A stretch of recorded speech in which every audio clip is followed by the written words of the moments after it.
प्रिय मित्रों, आज के जीवन में अक्सर हम अपनी सफलता के पीछे भागते भागते कई बार अपने निजी जीवन पर ध्यान नहीं दे पाते। ऐसे में कई बार ना चाहते हुए भी हम युवा पीढ़ी में विवाह को अहमियत नहीं देते हैं, जिस कारण कई बार उपयुक्त समय जब पार हो जाता है या उम्र ज़्यादा होने के कारण मनुष्य बाद में दुखी होता है, क्योंकि उसे अब अपना मनचाहा साथी नहीं मिल रहा। इस कारण वो अब जीवन में अत्यंत दुखी है, क्योंकि समय बीत चुका है। इसके अलावा कई मनुष्य हैं जो अपने वैवाहिक जीवन में कुछ कारणों से संतुष्ट नहीं है, या उन्हें समझ नहीं आ रहा कि उन्होंने क्या गलत किया कि उनके वैवाहिक जीवन में ये दिक्कतें आ रही हैं, और ये भी नहीं समझ में आता कि क्या समाधान किया जाए कि सब ठीक हो जाए।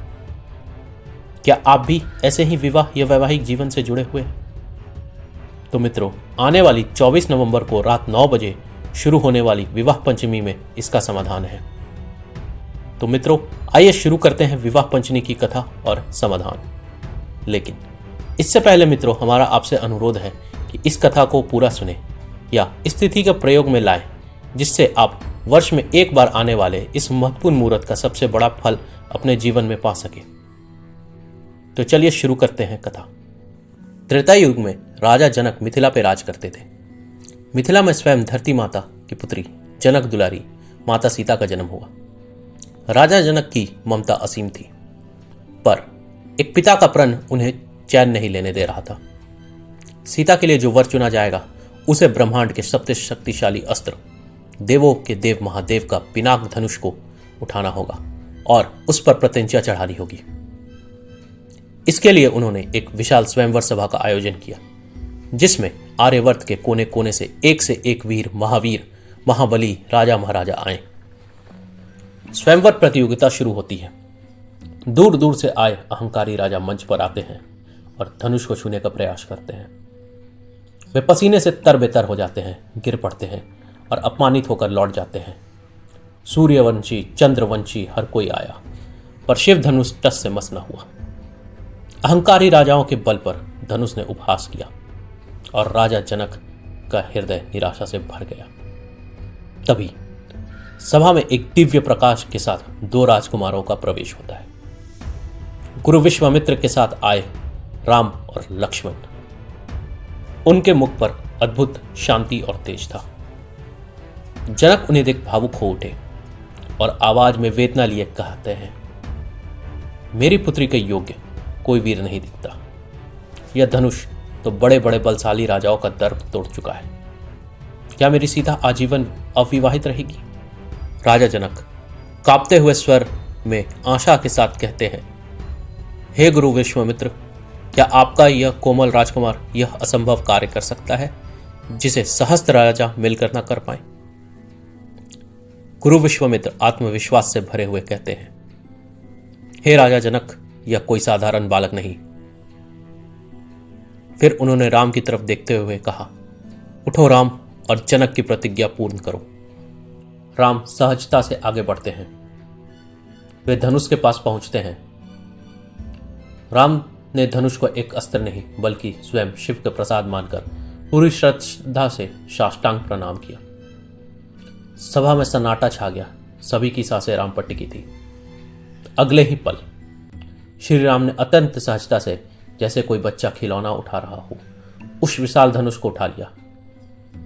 उन्होंने उसमें प्रत्यंचा चढ़ाने के लिए जैसे ही धनुष को बीच से मोड़ा, एक भीषण और कान फाड़ देने वाली गर्जना हुई। धनुष बीच से टूटकर 2 टुकड़ों में खंडित हो गया।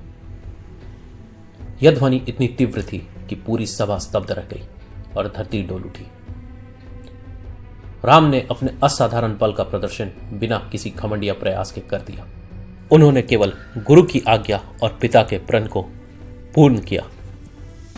अतः प्रण पूरा हुआ और मिथिला आनंद से भर गई। सीता, जो मन ही मन राम को अपना पति मान चुकी थी, अब हाथों में जयमाला लिए राम की ओर बढ़ी। उन्होंने लज्जा और प्रेम के साथ राम के गले में जयमाला डाल दी और इस प्रकार मर्यादा पुरुषोत्तम राम और माता सीता का दिव्य गठबंधन हुआ। यह गठबंधन मात्र एक विवाह नहीं था, यह शक्ति का शक्ति से, प्रेम का प्रेम से और नारायण का लक्ष्मी से मिलन था। अयोध्या के राम और मिथिला की सीता एक हुए। यह दिव्य मिलन मार्गशीर्ष माह की शुक्ल पंचमी को हुआ था, जिसे आज संसार विवाह पंचमी के नाम से जानता है। विवाह पंचमी इस वर्ष 2025 में वैदिक पंचांग के अनुसार मार्गशीर्ष महीने के शुक्ल पक्ष की पंचमी तिथि यानी 24 नवंबर रात को 9 बजे से शुरू होगी। यह पर्व मुख्य रूप से दाम्पत्य जीवन की खुशहाली और शुभ विवाह से जुड़ा हुआ है। इस दिन भगवान राम और माता सीता की पूजा करने से विवाहित जोड़ों के जीवन में प्रेम, सद्भाव और आपसी समझ बढ़ती है। ऐसा माना जाता है कि यह व्रत पति पत्नी को राम और सीता के समान आदर्श संबंध स्थापित करने में आशीर्वाद देता है। यह पर्व पति पत्नी को धर्म, कर्तव्य और एक दूसरे के प्रति त्याग की भावना सिखाता है, जैसा कि राम और सीता ने अपने जीवन में ही निभाया। जिन अविवाहित लड़के लड़कियों के विवाह में देरी हो रही हो, उन्हें इस दिन व्रत और पूजा करने से उत्तम जीवन साथी प्राप्त होता है और विवाह में आ रही सभी रुकावटें दूर हो। ऐसा विश्वास है कि सच्चे मन से इस दिन राम सीता की पूजा करने से भक्त को उसकी इच्छा के अनुरूप जीवन साथी मिलता है। वे लोग जो संतान प्राप्ति या पारिवारिक समृद्धि की कामना रखते हैं, उनके लिए यह दिन अत्यंत शुभ माना जाता है। इस दिन अनुष्ठान करने से घर में सुख, शांति और सकारात्मक ऊर्जा का वास होता है। विवाह पंचमी के दिन भगवान राम और माता सीता का विवाह उत्सव मनाया जाता है, इसलिए इसकी पूजा विधि अत्यंत आनंदमय और शादी के अनुष्ठान पर केंद्रित होती है। इस दिन उपासक सुबह जल्दी उठकर स्नान करें और स्वच्छ वस्त्र धारण करें, घर के पूजा स्थल को साफ रखें और उसे फूलों और रंगोली से सजाएं। प्रभु राम और माता सीता की प्रतिमा को एक चौकी यानी मंच पर स्थापित करें। यदि संभव हो तो एक छोटा सा विवाह मंडप भी सजाएं। हाथ में जल, फूल और चावल लेकर अपनी मनोकामना जैसे उत्तम वैवाहिक जीवन, शीघ्र विवाह की कामना बोलते हुए संकल्प ले।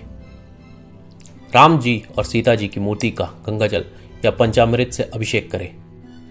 अब उन्हें नए वस्त्र और आभूषण पहनाएं।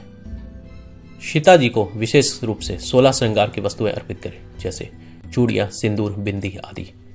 और प्रभु श्री राम को चंदन और सीता जी को रोली यानी कुमकुम अर्पित करें।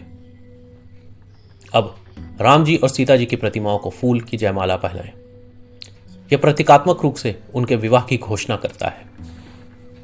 राम जी के वस्त्र के एक कोने से सीता जी के वस्त्र के एक कोने को पीले वस्त्र या मौली का उपयोग करके बांधते या गांठ लगाते। इस प्रक्रिया से गठबंधन कहते हैं, जो रिश्ते को अटूट बनाता है। अब राम जी की ओर से सिंदूर लेकर माता सीता को अर्पित करें। इसके बाद राम और सीता को फल, मिठाई और विशेष रूप से तुलसी दल के साथ खीर या अन्य भोग अर्पित करें। इसके बाद धूप और दीप प्रज्वलित करके पूर्ण श्रद्धा के साथ राम सीता की आरती करें। आरती के बाद हाथ जोड़कर विवाह संपन्न होने का आशीर्वाद लें।